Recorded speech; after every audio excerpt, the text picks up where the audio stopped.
Assalamu alaikum, hayırlı akşamlar. Saygılar telekanalının teleseyircileri. Bugün informasyon programmasını seyretesiniz. Sizler için men Gülsüm Halilova çalışam. Yayınımızga devam ettiğimiz zaman informasyon programması çerçevesinde muharrirlerimizle beraber sizlerge sonki aktual meseleler hakkında tarif ettik ve canlı yayınımızga koşulgan musafirlerimizle beraberlikte Rusya-Ukrayna cenkinin ketişatını, Kırım Tatar halkının vaziyetini, geleceğini, Kırım Tatarlarının bütün dünyada, sadece Kırım'da, Yarımada'da, ana kıtada değil de bütün dünyada halkının refahı için yapılan faaliyetler etrafında laf etmeye devam ettiğimiz ve bu programımız iki kısımga bölünecek. Bu iki kısım çerçevesinde biz hem jurnalistlerimizle laf edeceğimiz hem de aynı zamanda Kırım Tatar tilinin vaziyeti gayredan tıklanıldığı meseleleri de devam edecek yayınımız çerçevesinde. Ama birinci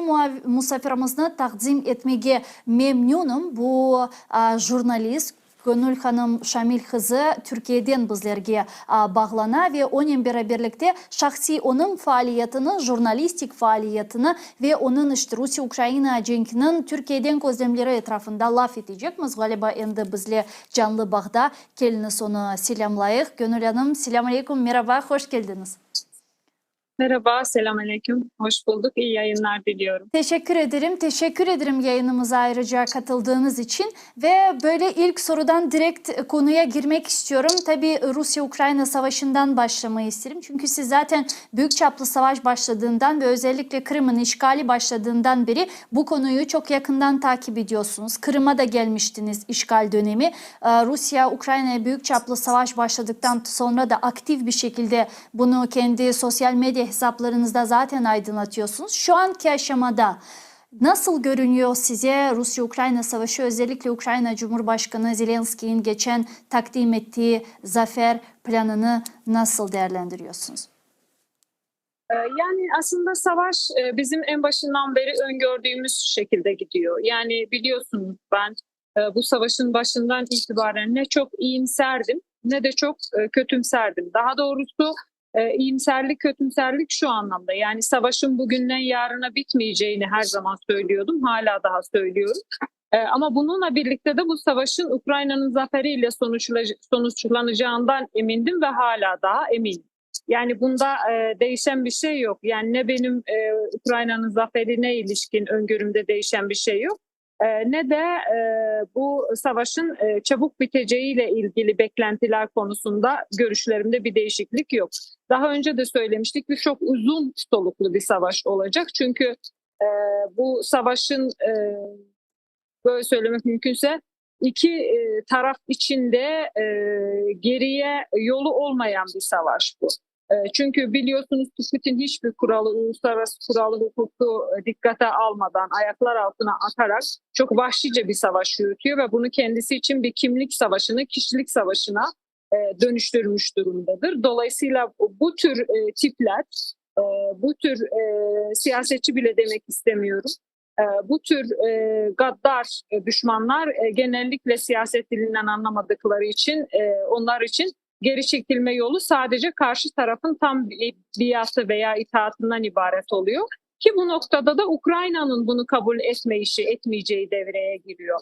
Yani Ukrayna içinde bu ölüm dirim, ölüm kalım savaşı aslında hepimizin de bildiği üzere. Çünkü Ukrayna'nın da burada artık geriye çekilecek bir yolu, geriye çekilecek bir yeri yok. Çünkü bu da Ukrayna için bir kimlik, yani orada Putin için bir kimlik kişilik savaşıyken burada bütün bir devlet için, Ukrayna devleti için kimlik ve kişilik savaşıdır bu. Dolayısıyla da Ukrayna'nın bu kimliğinden, kişiliğinden, ulusal varoluşundan vazgeçmesi söz konusu değil. Yani dolayısıyla da burada bu açıdan da bu savaşın uzun süreceğini öngörmüştük ve bu uzun süreceği konusundaki öngörülerimiz de devam ediyor. Yani burada değişen bir şey yok.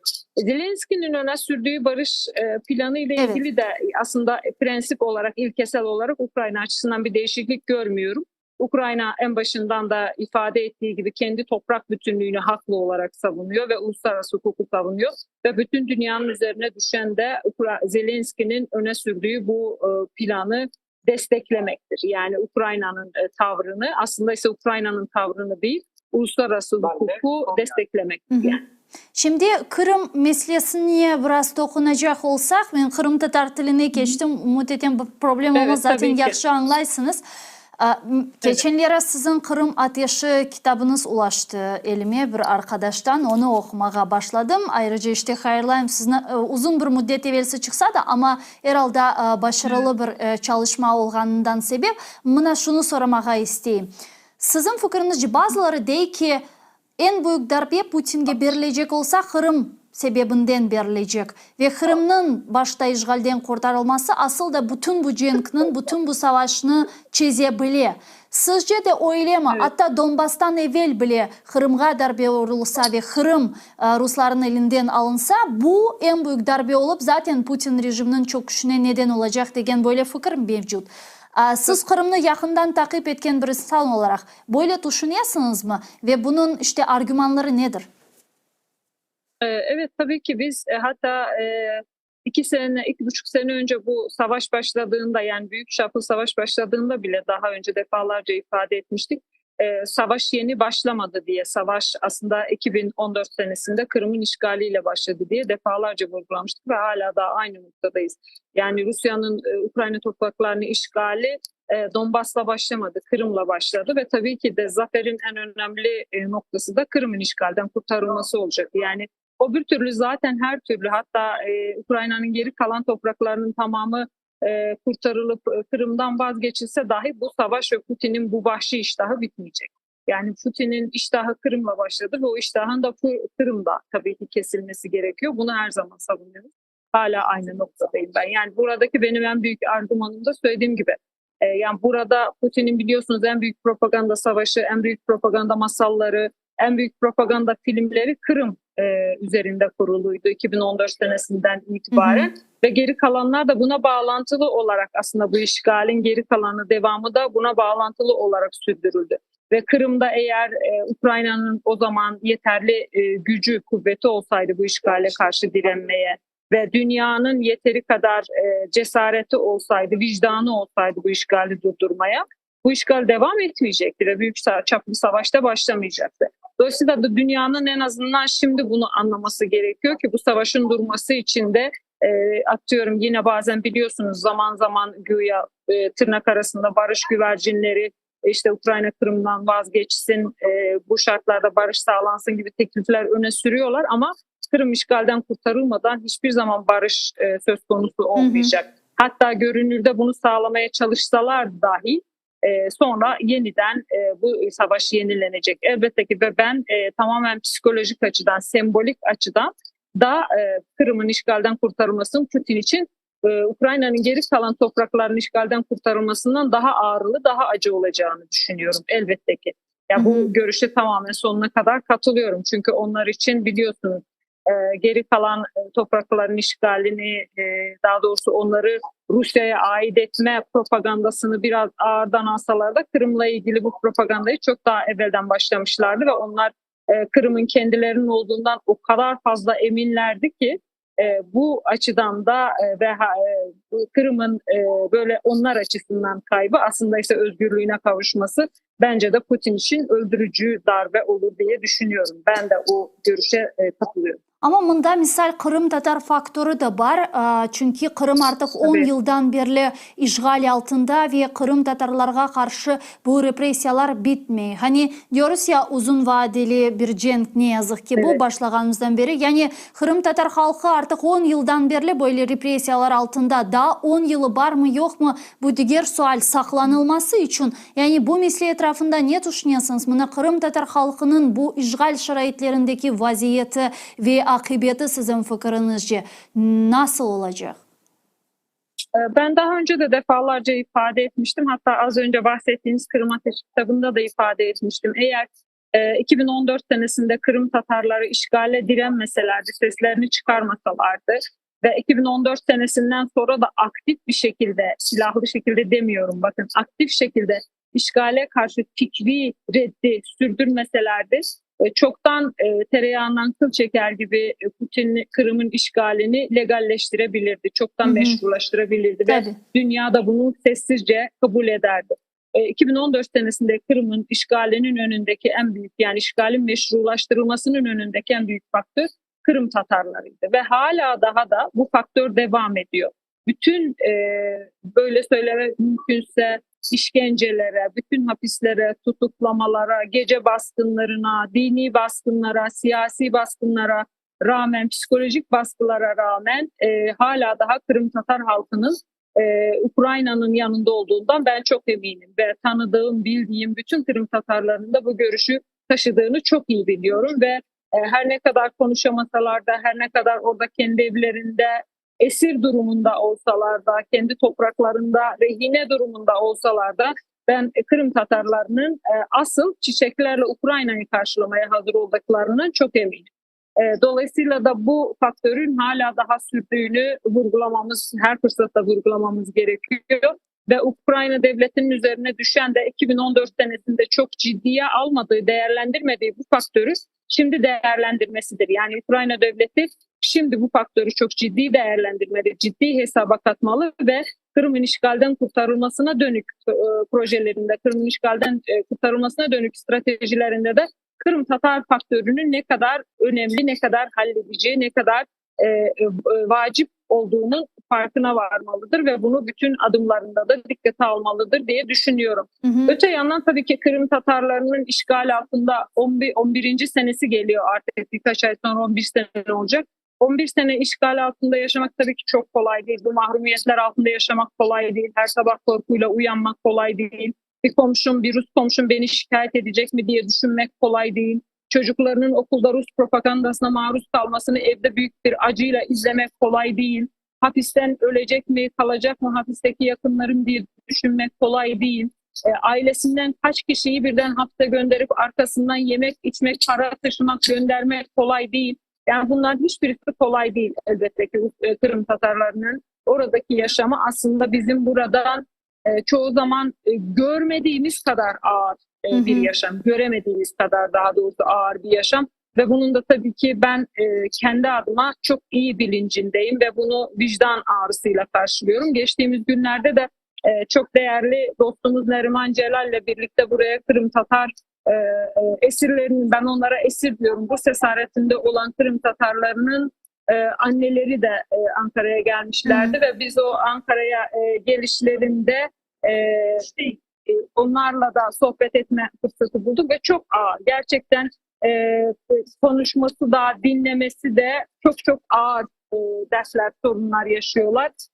Dolayısıyla bunu da çok ciddi dikkate alınması gerekiyor. Bundan sonra bir 10 sene daha bu mahrumiyet, bu zulüm devam edecek mi diye tabii ki düşünmek çok daha ağır. Umarım daha fazla, bir 10 sene daha beklemeyiz. Umarım bu insanlar bir 10 sene daha acı çekmezler. Bu tabii ki bizim dileklerimiz. İhtimallerimize kalınca ise bunu da hep defalarca Ukrayna yönetiminin de vurguladığı üzere Batı'nın nihayet ki bu Putin'i kızıştırmayalım aptallığından, beklemesinden, tereddütlerinden vazgeçmesi ve Ukrayna'ya Putin'i mağlup etmek için, askeri olarak mağlup etmek için gereken ve gerçekçi silahları nihayet vermesi gerekiyor. Mına bu çok doğru ve bunu zaten artık 2-3 aydan beri Ukrayna daima tilge getirip bu haqda ayta, bekliyor. Yani takip edecekmiz bu meseleni ama mına siyasi mabuslarının analarının ziyareti hakkında, Nariman Bey Celal'ın da ziyareti hakkında aytıp geçtiniz. Bu insanların kelmesi, diğer insanların konuşması ve ilahriz, yani sizin fikrinizce nasıl efekt yarata? Sonuçta siz gazetecisiniz, yakından takip ediyorsunuz. Bu zaten programındamız bu meseleler daima kun terkibinde veylek ama Türkiye'de öyle değil. Yani birçok insanlar olgan bitkenlerini hakikaten de nasıl zor şaraitlerde Kırım Tatar halkını yaşaganını bilmeyler. Bu da ilgilengenler arasında, ilgilenmegenlerinin bile aytmayım, onlarga bazılarga soraysın Kırım kayda, işte Sibirya'da mı diye bazı insanlar. Yani böyle ne yazık ki böyle de insanlar var. Yani bu mesele etrafında ne düşünüyorsunuz? Daha çok bilinçlendirmek için insanlarını, bu tür ziyaretlerinin belki de daha sıkça olması lazımdır. Çok doğru. Şöyle bir şey. Ben şu izlenimimi sizlerle paylaşmak istiyorum o görüşmeden. Şimdi o biliyorsunuz İstanbul'da, Ankara'da, Eskişehir'de şu annelerle görüşmeler oldu ama ne yazık ki işte güvenlik nedeniyle onların birçoğunun yüzlerini ekranlara gösteremedik. Hı hı. Çünkü onların kendileri, aileler orada yaşıyorlar. Sadece seslerini duyurabildik, ifadelerini duyurabildik ve ben orada çok acı bir teessüfle sizin söylediğiniz detaya dikkat çektim. Yani hatta bu konunun içinde olan, çok yakınında olan, Kırım'da akrabaları olan, tanıdıkları olan, arkadaşları olan insanların birçoğu bile Kırım'da yaşanan acının derinliğinden, katmanlarından haberdar değiller. Yani o gün o anneler anlatırken onu fark ettim ki aslında onların anlattıkları oradaki insanların hepsini ne kadar çok etkiledi. Birisinin ailesinden 3 kişi, birisinin ailesinden 4 kişi cezaevinde, birisinin ailesinden ölen var, birisinin ailesinden oğlu cezaevinde, torunu oğlunun yüzünü bile görmemiş. Yani o kadar derin acılar var ki her biri ayrı ayrılıkta bir dramdır, her biri ayrı ayrılıkta bir romandır diyebilirim. Ve onların hepsinin burada konuşurken o salondaki insanların hepsini nasıl etkilediğini ben gördüm. Yani hem habersizliğe hem de ne kadar etkilediğine tanık oldum. Ve bence sizin de bahsettiğiniz gibi bu tür anlatımların çoğalması gerekiyor diye düşünüyorum. Ve sadece çoğalması derken mesela sadece gelip burada Kırım Tatar diasporası arasında anlatmaktan bahsetmiyorum. Bu sefer kendimiz konuşup kendimiz duyuyoruz oluyor. Bunun daha çok ana akım medyaya, siyasi partilere, STK'lara, devlet kurumlarına ulaştırılması için o insanların daha fazla gelmesi, o insanların daha fazla birebir görüştürülmesi gerekiyor burada. Gereken mercilerle, gereken kurumlarla, gereken medya organlarıyla.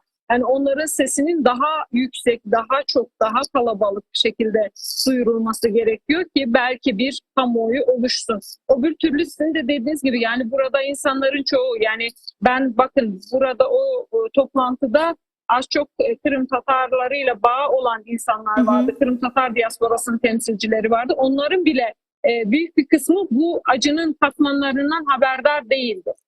Bu diasporanın, Kırım'la ilgilenen insanların dışındaki durumu siz artık düşünün.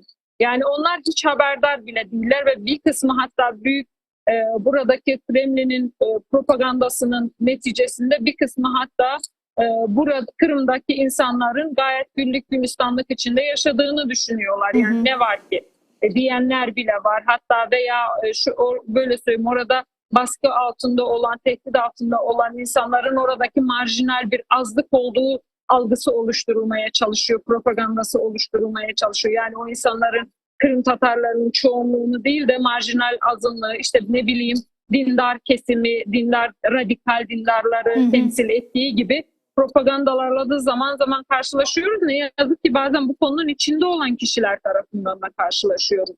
Yani orada Ukrayna yasaları çerçevesinde faaliyet gösteren her kurum, her kuruluş meşrudur bana göre.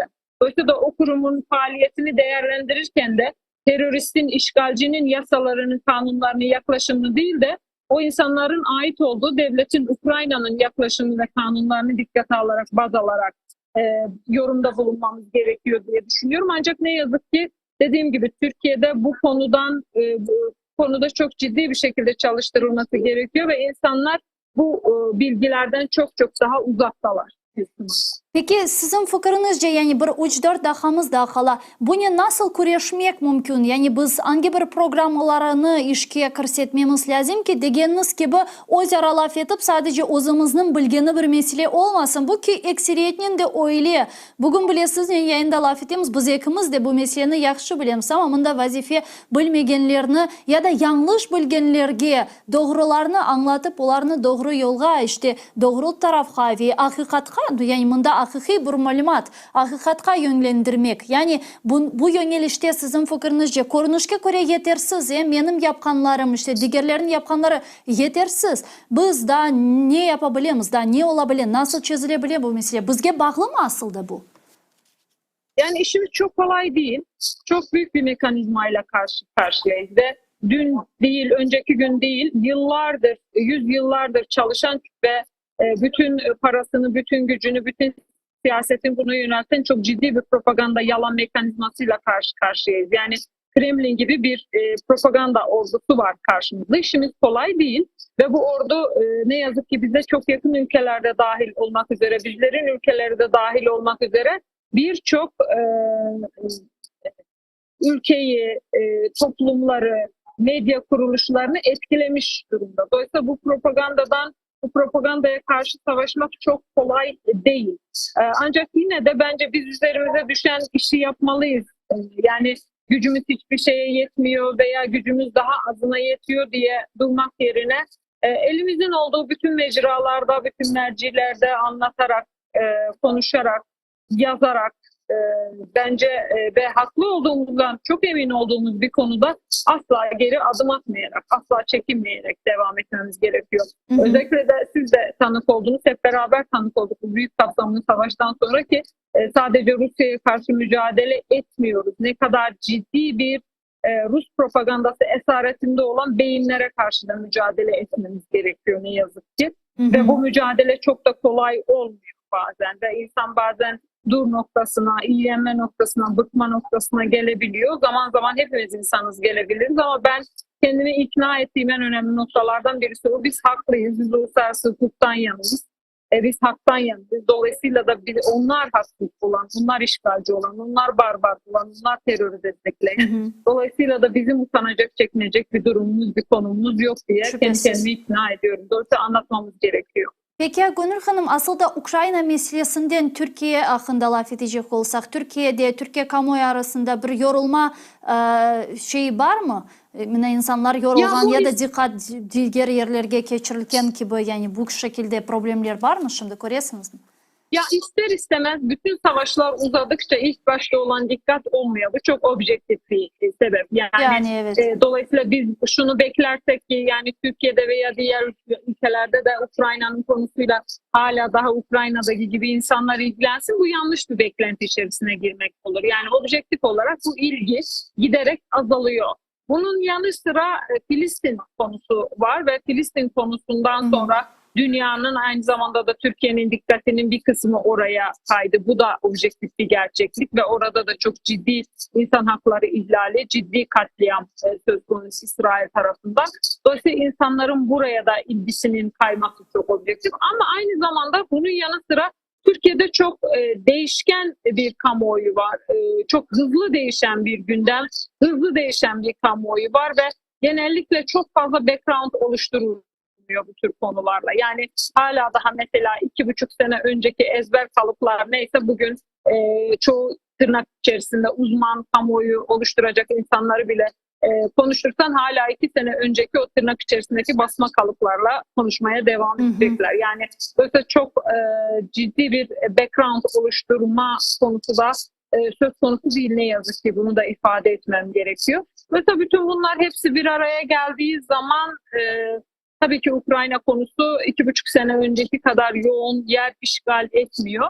Fakat benim dikkatimi çeken bir konu var. Onu vurgulamam gerekiyor. Biz hep bir taraftan çok fazla eleştiriyoruz. Özellikle de Sovyet zamanından itibaren buradaki belli bir grubun oluşturduğu ve kemikleşmiş Sovyet propagandasına, Sovyet hayranlığına, Bolşevik hayranlığına rağmen, ondan sonra Rusya'nın devam ettirdiği propagandaya rağmen, burada çok ciddi harcadığı paralara rağmen akademik çevrede, medya çevresinde, uzmanlar arasında harcadığı mesaiye ve paralara rağmen Türkiye'de aslında gerçeğin farkında olan da bir aydın kesim ciddi bir var. Yani bu insanlar da var. Onların da hakkını vermemiz ve onlara da teşekkür etmemiz aslında gerekiyor. Yani ben de kendi adıma şu açıdan teşekkür ediyorum. Çünkü ben artık 10 senedir, 11 senedir bu konunun içinde olduğum için daha fazla içten biri olarak kabul ediliyorum. Yani dolayısıyla bu açıdan aslında o insanlara da vicdanlı oldukları için teşekkür etmemiz gerekiyor diye düşünüyorum. Yani bunu da dikkate almak gerekiyor. Yani onlar da hiç küçümsenecek kadar değiller. Yani belki sosyal medya hesaplarında takipçi sayıları bu propaganda hesaplarının birçoğuna göre düşük olabilir ama etkilerinin o kadar düşük olduğunu düşünmüyorum. Bizim etkimiz bu kadar düşük olsaydı zaten Rusya bu kadar propagandaya para harcamazdı diye düşünüyorum. Şüphesiz. Ben ise size teşekkür ediyorum. Çok sağ olunuz. Vakit tapıp bizim yayınımıza koşulganınız ve sizin şahsi de faaliyetleriniz ve şahsi bu mücadeleniz için teşekkürlerimizi bildiriyoruz. Çok sağ olunuz Gönül Hanım. Ben teşekkür ederim. İyi yayınlar. Size de teşekkürler. Ümit ediyorum ki bir sonraki programlarımızda muhakkak görüşürüz. Teşekkürler. Gönül Şamil kızı bizle canlı bağdaydı saygılı arkadaşlar.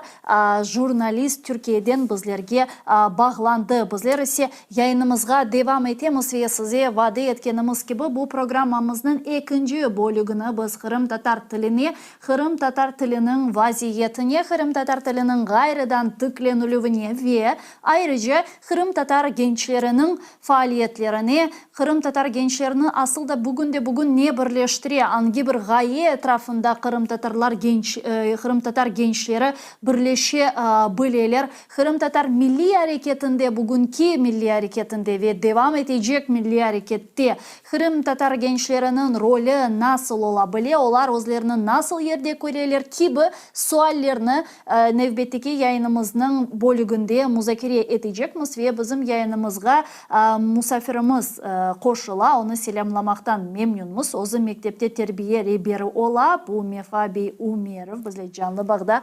Mefabi, selamun aleyküm, hayırlı akşamlar. Evet. Merhaba, selamun aleyküm, hoş geldiniz yayınımızga. Aleykümselam, hoş bulduk, sağ olunuz. Men teşekkürler bildireyim sizlerge vakit tapıp bizlerge koşulganınız için Mefabi, çünkü hakikaten bugün birkaç defa yayınımızga koşulgan şesine veraganen başladık til meselesini laf etmege, konsepsiyasının meselesini koterdik ve ilahri ama ayrıca bu 30 dakikanı ve gençler meselesini sizden keliniz müzakere etip bu 30 dakikanı bu meselelerge bağışlayık. Çünkü özünüz de zaten mekteplerde ve balalarga Kırım Tatar dersleri beresiniz şimdi bilgenime kadar, bu doğru mu? Ya da en azından ben bunu görgen edim bazı yerlerde. Birinciden sağ olunuz davet ettiğiniz için. Evet, mektebe çalışam ama Kırım Tatar tilinden kursları mektebe değil de bizim teşkilatımızda orada kursları veremiz. Kırım Tatar cemaat olsun ya da bizim kültür merkezimizge başka insanlar gelgenlere de onlara da yani Kırım Tatar olmayanlara da veremiz. Bu Odessa'daki kültür merkezi doğru mu Mefabi? Evet. Ya evet. var mı çok misal kelime sizin kültür merkezinizge balalar hususan tahsil almağa, Kırım Tatar derslerini almağa, bunların miktarı ne kadar, motivatsiyaları nedir, aileler mi ketire, benim oğlumu Kırım Tatar tilini öğret dep ya da balalar özleri bazı bilmeyeyim belki de daha esli başlılar da vardır, özleri böyle bir isteknen keleler, biraz tarif edebilirsiniz. Nasıl da bu programa ne vakit başladı, nasıl ilerliyor ve ilahri? Evet, aslında bizim şimdilik iki grupa var. Kırım Tatarlar ve Kırım Tatarlar değil. Kırım Tatarların arasında bir 10 insan geliyor. Bazıları da online koşula. Kırım Tatarlardan olmayanları şu ana kadar arasında 5 insan var. Onların da arasında hem de yaşlar da var, hem de pek yaş olmayanlar da var. Desem. Öyle. Yani ama şimdilik daha çok insan meraklana, kendi yazılmaya isteyenler. Allah kısmet etse bu cumartesi günü gelecek laf edeceğiz. Belki de bir grup açacağız. İnşallah. Onların arasında da onda da işte balalar da var. İşte bir 12 yaşına gibi balalar var. Bu programma artık ne kadar vakit devam ediyor? Ne vakit bu kültür merkezi açılganından beri mi devam ediyor? Ya da bu sizin teşebbüsünüzle kelgen bir program mı? Aslında merkezimiz 2020 yıl açıldı. O vakitten beri kurslar, Kırım Tatarca kurslar vardı. Ve şimdi biliyorsunuz siyasi mabus olan Abbas degen bala o vakitleri o dersleri alıp barardı. Maşallah. 2022 seneden beri elbette Abbas'da siz biliyorsunuz bu meseleyi. Şimdi hapiste oturan Rusya'da. Bu genç Ama bala biz olgan, bu Abbas Kurtamet olgan mı? evet Aa, Abbas Kurtmetov hakkında anladım, evet. şimdi anladım. Ve şimdi biz onun o başlayan işini biz devam ediyoruz. Maşallah, o Ve bu aslında bunu dekabrde başladık. yani Geçen sene, artık 23. 4 yıldan beri devam etti dep aytsak doğru olur. Doğru. Ya, Karançık pauza oldu ama devam ediyoruz. evet, büyük cenk başlagаны vakit hususan. Ya mına Mefabi şunu soracak idim. Nasıl programmaga göre dersler berili? Bu eski programmalar ya da sizin şahsen işlep çıkarganınız tilni da tezden öğrenmek için böyle programmalar mı var? Çünkü çeşit biliyorsunuz hususan İngiliz tilini öğrenmeye tırışkan insanlarga binaen böyle uygulamalar, ilaveler, bilmeyeyim farklı ya muzika ya kitap ya şiir ya film ve ilahire. Kırım Tatar tili şimdi tezden öğrenilmesi için hangi programa boyunca öğrenilir ve belki de bizim seyircilerimiz de koşulmağa isterler, öğrenirler ilahire. Sağ olun sualiniz için. Aslında bu programı biz benim apayımla beraber yazamız. Biz ikimiz de hoca olup metodik olarak kullanıp bir program yazdık. Bu programı aslında Avrupa Şurası kabul etti, destek etti. Aslında nasıl geçiyor? Elbette hazırlaf ve şimdilik teknolojik kullanıp dersleri veremez. Misal için Kahoot hocalar da çok hocalar çok bilir bu programı. Orada test olarak gibi geçer. Misal için bir ders biz bir metin okuyumuz yani tekst okuyumuz. Onu tercüme edemiz. Ama ertesi dersi bu Kahoot'tan yani test geçiremiz ve insanlar hoş olup cevap verirler. Sonunda bakarız nasıl insanlar nasıl hatırladılar mı, nasıl ezberlediler ya da nasıl anladılar aslında bakarız. Bu birinci. İkinci, kimerde türküleri de dinleyemiz. Onlar da tercüme edemiz. Yani böylelikle böyle metodları kullanıp böyle öğrenemiz. Ama aslında elbette plan da var. Yani bir yıllık için plan var. Yani hangi mevzuları geçeceğimiz ve nasıl olarak geçireceğimiz. Bir kurs ne kadar? Bir yıl devam etti mi tahsil? Evet. Bir yıl. Ve bunda sadece... Bir kurs. Evet, bunda iki grup var. Birinci Kırım Tatarlar için, ikinci Ukraynalılar diyelim. Tabii onda metodika farklı. Çünkü onda sıfırdan başlarlar. Evet. Bazıları da Kırım Tatarlar değiller. Ben hiç Kırım Tatarca laf etmeyeyim ve bilmeyeyim değiller. Biz de deyimiz öyle değil. Aslında hep bir Kırım Tatar ana dilini biliyor ama bu dil karan yuklay. Bizim vazifemiz onu uyatmak. Onun için eğer bir insan hoş olsa dersimize, dersin sonuna diye, evet ben biliyorum, bu sözü de biliyorum, bu sözü de biliyorum, bir şey de anlatmaya da tırışa. Demek ki herkesin Tatar dili var. En önemli, en mühimi laf etmek. Eşitmek ve laf etmek. O vakit elbette uyanacak dil. Ya bu benim anladığıma göre insan istese işte 10 yaşında olsun, istese 40 yaşında olsun gelebilir, doğru mu? Elbet. Bunda ne var? İnsan eğer balalıkta eşitse, o vakit elbette o kalacak.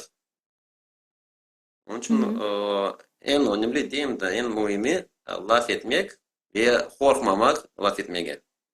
Mında bu En birincidir. bu problem var mına utanmak. Men misal olarak bilesiz, siz de көргендірсіңіз bu insanlarını muhakkak tahsil bergeniz için bile tilini, bile menden de belki bazı sözlerini, benim bilmegenim sözlerini bile ama Evet. hata yapacağım deyip utana, ondan sebep laf etmeyi. Laf etmegeni için de vakit geçtikçe insan utana ve unuta. Doğru. Men misal olarak bir vakitleri İtalyan tilini pek yaxşı biledim, laf etedim. Çünkü etrafta laf etebileceğim insanlar var idi ama onlar ketken sonra ve laf etmemeye başlagan sonra men şimdi desen Gülsüm işte biraz laf etmeye başla, cümleler kur, yani bana zor olacaktır. Ama bizde misal bir rejissörümüz var, o farklı tillerini öğreniyor. Bana bazı sözlerini ayta, ya bu nasıl, ben hatırlamaya başlayayım. Çünkü bir vakitleri artık öğrengen idim, biliyordum ama şimdi serbestçe laf etmek için çok daha zor olacak. Yani böyle de Kırım Tatarca, yani bilgenler, işitkenler var ama utanalar. İşte bu utançlıkını yenmek için ne yapmak gerek? Siz bunu nasıl kuryeşesiniz? En birinci bunu kabul etmek gerek.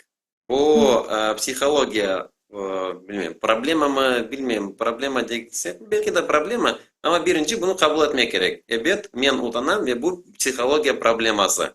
Bu Evet. birinci. Yani bu bir problemanın olganını kabul etsen bu yarısıdır, çözümü yarısıdır benimce. Bu birinci, ikinci korkmamak, tırışmak gerek. Laf etsem de, hata yapsam da ama laf edeceğim. Ve elbette insanlar gerek olma.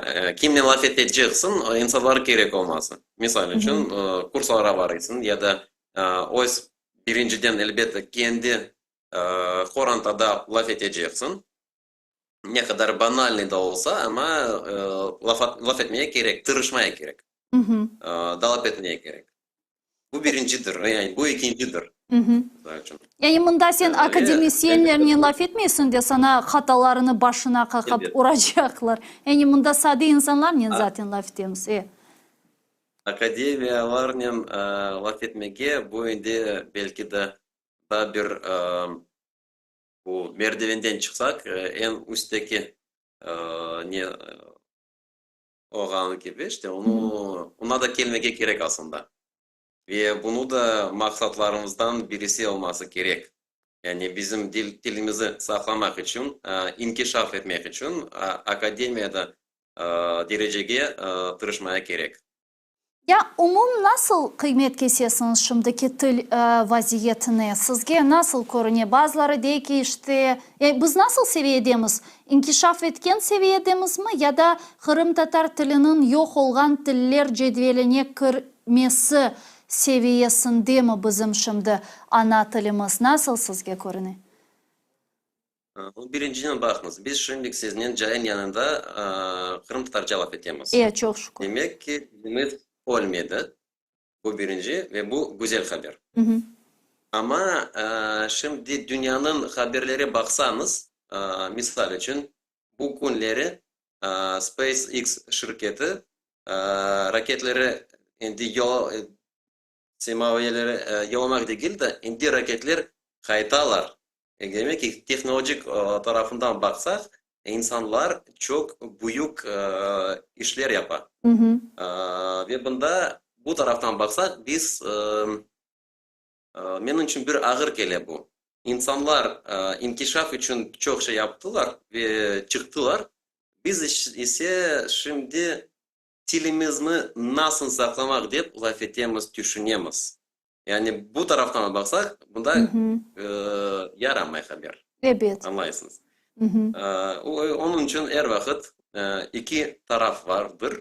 Ama siz bel altından urdunuz Mefa Bey, alıp da bizni Elon Musk'ın kıyas. Ya hatta de dünya teknolojik cihetten inkişaf etti ama biz kere biraz kaldık maalesef. Ne yazık ki, afsus ki ama hem de til meselesi var. Doğru mu da? Ben bu taraftan düşünmegenim dedim ama yakşı ayttınız. Evet, dünya bize bir gözden Baha kule, Bir gözden kule. agay degендей. Aynen. Onun için bunda birinci problemlerimiz olsa onu kabul etmeye gerek ve elbette inkişaf için daha da çok tırışmaya gerek. Biz her vakit saklamak değil. Doğrudur ama vakit öyle bir vakit ki zamannevi vakit öyle ki daha da çok belki de inkişaf için düşünmek gerektir. Ve bunda nasıl yollar olabilir deyip bunu laf etsek, benimce birinci elbette banalni olsa kendimiz laf etmeye gerekmez. Ama aslında insan bir şey yapsa ne için yapar? Ve bunda iki tarafı var. Birinci istegi olganını yapar. Mesela insan bir şey istese yapacaktır. Ve bunda elbette birinci bu istek. İkinci, insan niye için bir şey yapsa? Çünkü ihtiyaç var. Bu ikinci. Demek bizim birinci ya da istekimiz olacak ve biz istekle bir şey yapacağımız ya da ihtiyaç olacak ve onun için ihtiyaçla yapacağımız. Sayılar bizdendir. Biz ne istemiz, nasıl sayacağımız öyle de olacak. Ama ihtiyaç tarafından aytsak ikinci de var. Misal için bizim devletçilik olsa, avtonomiya olsa ve Kırım Tatar dili resmi bir dil olsa ve Kırım'da misal için her bir insan yaşasa ve bir resmi bir arizalar yazsa onu Kırım Tatarca yazması gerek olsa elbette öğrenecek. Ve bu ihtiyaç. Demek ki bunda devlet tarafından da destek gerek. Ya bu konsepsiya kabul etildi de 2032 senesine kadar galiba Kırım Tatar tilinin canlanması ve inkişaf etmesi. Bu sizin fikrinizce semereli olabilir mi bu konsepsiyanın işe kirsetilüğü? Elbette olabilir ama elbette onu yapmaya gerek. Ve bizim insanlar bunu yapar, konferansiyalar geçili, teşkilatlar açıla, kitaplar yazıla ve bu da çok büyük bir destek, büyük bir iştir aslında.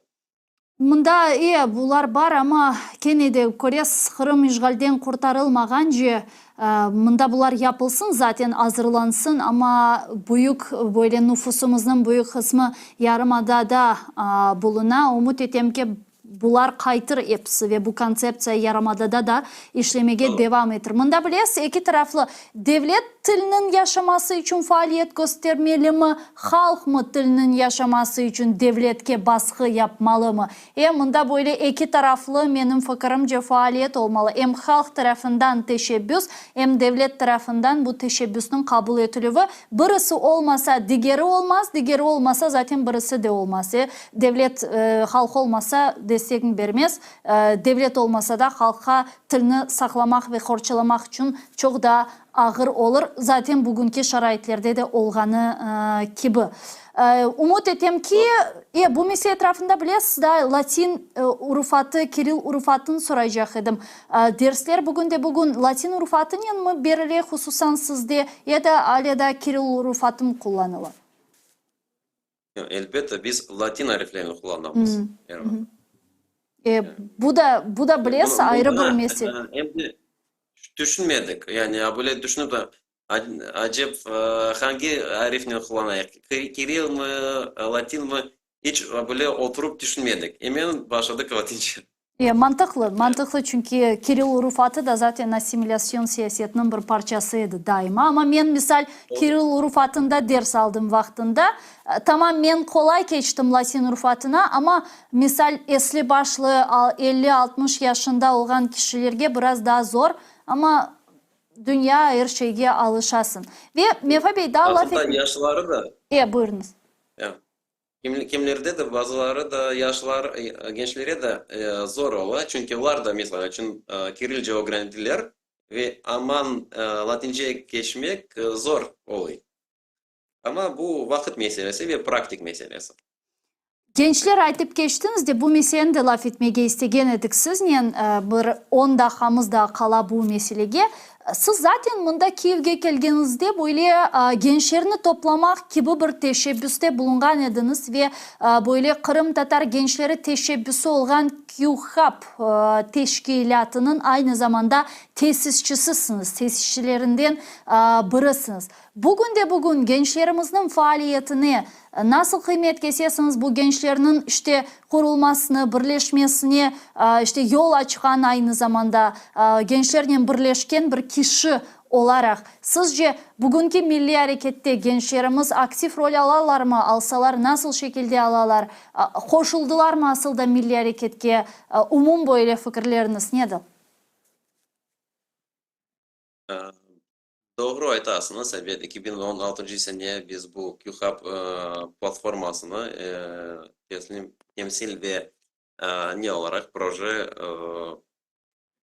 proje platformasını kurduk ve elbette anda vazifelerimizden maksatlarımızdan biri gençleri toplamak, gençler kendilerini birinciden özlerini inkişaf etmek ve istegen tarafından inkişaf etmeye öyle bir vazifelerimiz vardı. Ve elbette ana dilimiz da birinci yerleri aladı. Ve Kırım Tatar ders kurslarında açmak maksadımız vardı. O vakitte şimdilik aytsak bugüne kadar elbette bu büyük cenkten başlayan son biliyorsunuz çok bizim yaşlar da çıktı Ukrayna'dan ama hepsi değil elbette çok da kaldı ve şimdi aslında daha da çok milli hareket değil de bugün şimdi daha da çok Ukrayna devletçilik yani yeniden şimdi biliyorsunuz kuramız ve bunda gençler bütün Ukrayna devletçilik kurma için daha da çok çalışıyorlar. Sadece tek Kırım Tatar millet için değil de Ukrayna devleti için daha çok çalışıyorlar. Ve bu devlet hizmeti olsun ya da volontörlük olsun hep tarafından herkes bir şey yapmaya tırışır. Ve elbette herkes ve Kırım Tatar hareketinde aynı vakti kendi işte herkes bir kendi elinden ne gelse yapmaya tırışırlar. Sadece. Ama bunda Her bir yerde. iyi. Buyurunuz. Mında bilesiz mında men Aslında kendi düşüncelerimi ayttım. iyi. Kalanı çok mühim değil. Mında men şu meni meraklandıra bazen de böyle işte rahatsızlata. Elbet biz Ukrayna vatandaşımız. Elbet biz Ukrayna'nın bağımsızlık ve istiklal mücadelesi istikametinde faaliyetler alıp baramız. Men informasyon cihetten, siz işte farklı cihetten diğerleri işte cebede olar birinci zaten askerlerimiz ve ilahri ama bu demek Ukrayna erkanına kirmek, Ukrayna devletine kirmek, çalışmak ve ilahri bizni sizce esas maksadımız olgan Kırım Tatar halkının geleceği ve akıbeti suallerinden uzaklaştırmay mı? Yani biz böyle daha çok Kırım Tatar olmaktan Ukraynalı'ya çevrilmeyimiz mi? Bilmeyim. Doğru mu men bu sualını vereyim değil mi? Böyle isler var mı? Çünkü men bu fikrini birkaç bizim vatandaşımızdan eşitken edim. Evet doğru bu bizim vazifemiz ama aynı zamanda unutmamalı bir halkımız var. Vatanımız Kırım ve biz Ukrayna erkanında aklarımızın gayrıdan tıklanılması ve özümüzün menligimizin korçalanması yönelişinde faaliyet alıp barmak gerekmiz. Gerek olsa devletke kirmege tamam bu ama bunun için devletke kirmege ve suallerimizin çözülmesine teşvik etmege gibi. Ne düşünüyorsunuz bu mesele etrafında? Birinci ne aytmak isteyeyim? Eğer de biz Kırım'dan çıksak, Kırım bizden çıkmay. Evet. Her vakit birincidir. Güzel bu laf. Biz bilemiz, Kırım bizim vatanımız. Hem de vazifemizdir. Ne yapsak Kırım için yapmamız. Onun için ne iş yapsamız hep tarafından birinci biz tecrübe kazanamız. Ve Allah kısmet etse bütün kazangan tecrübemizi Kırım'da yapmaya tırışacağım. Yani böylelikle düşünsek o vakit elbette gerçekten bütün yapılan işlerimiz, bütün yapılan adımlarımız bu niyetle yapmalıyız. Onun için diyeyim de biz tırışsak ve biz tecrübe kazansak böyle kazanmak gerek.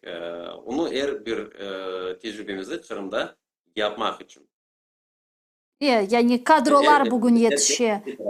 Bu kadrolarının mında Ukrayna naftasında yetişmesi sonra ise Kırım işgalden kurtarılgan sonra anda kırıp artık anda bu tecrübelerini kullanması doğru ama sizin fikrinizce bugünkü sonki sualim şartlarga bakar eken de, bugünkü vaziyetke bakar eken de, Rusya-Ukrayna cenkinin ketişatını böyle analiz eter eken de, sizin fikrinizce Kırım'ın işgalden kurtarılığı ne kadar yakın? Her bir saniyeden yakındır.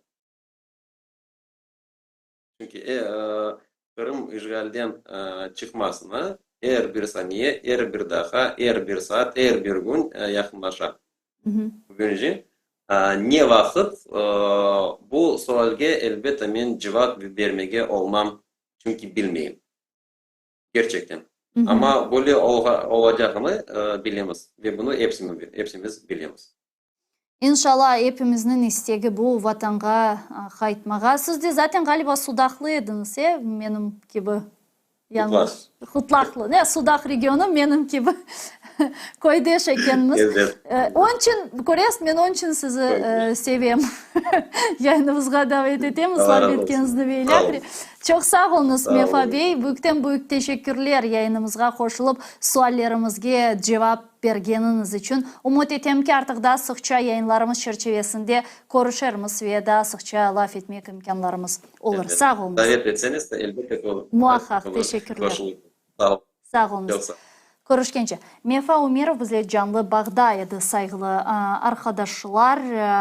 Mektepte terbiye rehberi ve aynı zamanda Odessa'da Kırım'da cemiyeti temsilcisi vekili. Anda da көргенiniz eşitkenizge göre Kırım'da derslerinin böyle kursları, böyle bir dersleri ötkerli eken ve anda da işte her kim istese Kırım Tatar tilini hem Kırım Tatarlar olsun hem işte Ukraynalılar olsun kelip öğrenebilirler ve böyle bir fırsat berili Odessa'da Kırım Tatar cemiyeti tarafından isteklilerge ve bu çok mühim, çok gerekli bir nokta. Aynı zamanda işte gençler meselesi etrafında da laf ettik ve benim fikrimce biz doğru değil, yani mantıklı bir fikirge, bir neticege geldik. Elbette ki bugün Ukrayna ana kıtasında bulungan her bir Kırım Tatarının niyeti bu öz vatanı, öz Kırım'ına demek, öz toprağına, öz yarımadasına kayıtmaktır. Mında yani ben hepsi hakkında aytıp olamayım. En azından şahsen özüm adıma ve etrafımda bulungan kişiler adına bunu aytabilem. Yayınıma koşulgan dostlarım işte Mefa gibi, diğerleri gibi onların işte aytkanlarına esasen binaen bunu aytabilem. O sebepten mındaki bizim elde etken tecrübelerimizni belki de Kırım'a kayıtkanımız vakit işlep olacakmız, işke kırsetip olacakmız. Aynen işte Kırım'da işgal ettirgen vatanımızda hiçbir başkalarga bakmadan hala da o'zini inkişaf ettirgen bütün Kırım Tatar halkı gibi saygılar arkadaşlar. Men sizlerden sağlıklaşmayım. Zaman informasyon programması sizlerini selamlay ve sonki yayın kısmımızda görüşkence.